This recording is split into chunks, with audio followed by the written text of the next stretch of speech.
Magandang gabi po. Kalayaan kabuhayan. Andito tayo sa silid namin, sa kwarto namin. Tayo po ay nagtutupi ng mga nakahangir na damit dahil meron tayong mga damit dito na tutupi natin maayos. Dahil ito po yung damitan ko yan. Ito po ayan o. Yan, ito po yung damitan ko. Oh, ito. Oh. Kaya ayusin po natin siya ngayon. Tutupin po natin ng maganda. Ito na po ang bagong tupi ngayon ng mga damit na maganda.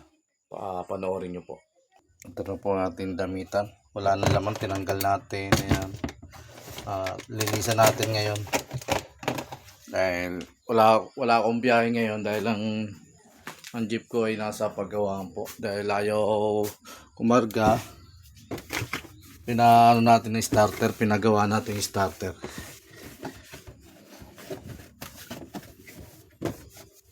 Yan. Isa natin ang ating damitan.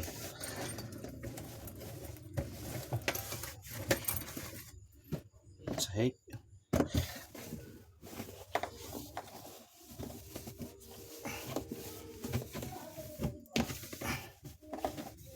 Tapos, lalagyan natin itong mga damit natin na malilinis na pagtupi ay maganda. Samahan niyo po ako. Manood po tayo. Ito mga damit ko pang bahay. Tutupi natin ng maganda. Ilatag nyo muna ng maayos. Yan. Yan. Tapos, para magandang pasok. Tupi nyo, ganyan lang o, ayan. Ito ipapasok nyo rito, kabila, ayan. Tapos kabila naman o, ayan. Ayan. May isang tuping ganyan ulit. May tuping ganyan. Hatiin nyo, ayan. Ayan, o. Ganito na po, ayan. Yan ang bagong tupi po ngayon. At para magkasya po yung, kung marami kang damit, at ganito ang tupi nyo, magkakasya yan. Ayan, gandang tupi, di ba o ba? Kaya gayaan nyo po yung tupi ko. Ito, palawa.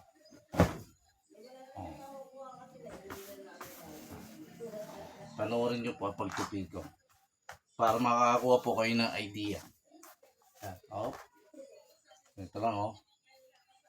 Ayan. Tapos pasok nyo to. Ayan. May mantsa ang damit ko. Ayan.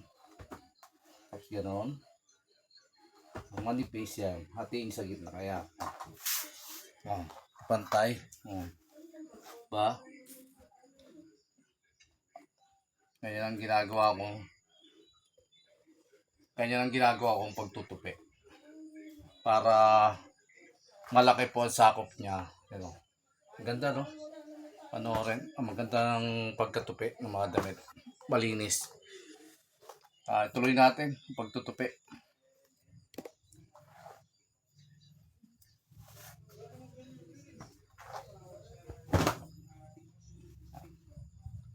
Ulit.